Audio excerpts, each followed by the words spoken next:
আমি এখানে অনেকগুলো ধনেপাতা নিয়েছি।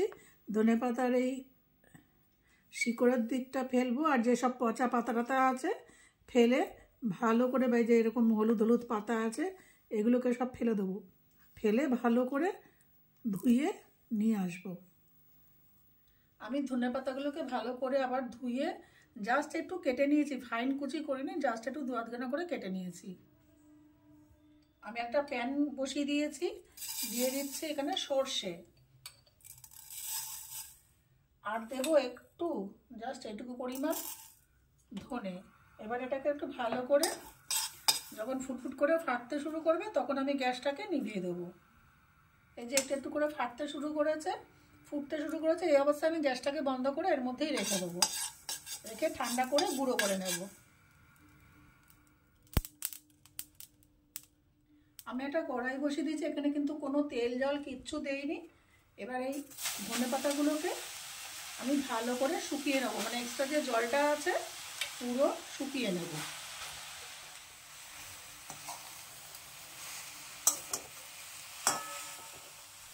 এক্সট্রা জল পুরোটা শুকিয়ে নিয়েছি। এই যে এবার এটাকে ঠান্ডা করে নেব।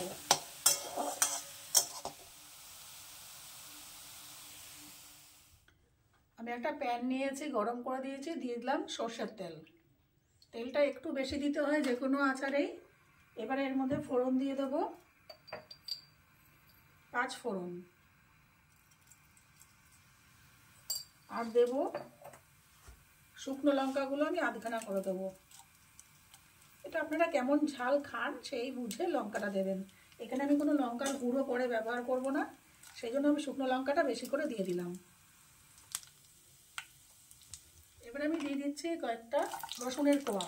এটাকে খুব ভালো করে এবার ভেজে নেব, লাল করে রসুনের কোয়াটাকে ভেজে নেব। এই ধনেপাতাটা ঠান্ডা হয়ে গেছে, এবার আমি এটাকে পেস্ট করব। পেস্ট করার সময় কোনো জল দেব না, যেরকমই খচা খচা পেস্ট হবে সেরকমই রাখবো, এর মধ্যে কোনো জল দেব না। এবারে দিয়ে দেবো তৈরি করে রাখা তেঁতুলের পাল্প। যেমন টক খেতে পছন্দ করেন আপনারা সেরকম পাল্প দেবেন। এবারে দিয়ে দেবো ধনেপাতাটা বাটা, দিয়ে এটাকে হালকা হাতে নাড়াচাড়া করতে থাকবো।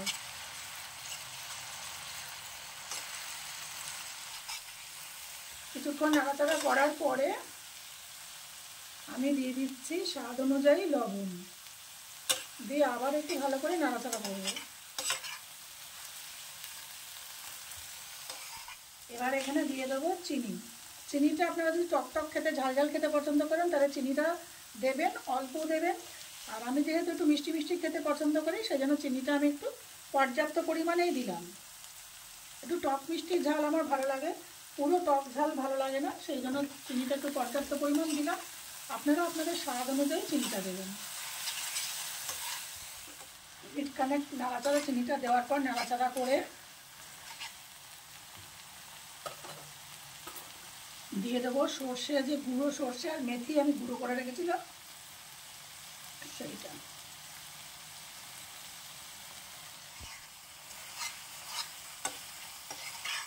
আপনারা যদি সারা বছর সংরক্ষণ করে রাখতে চান তাহলে এর মধ্যে সবার শেষে নামাবার আগে দেবেন ভিনিগার।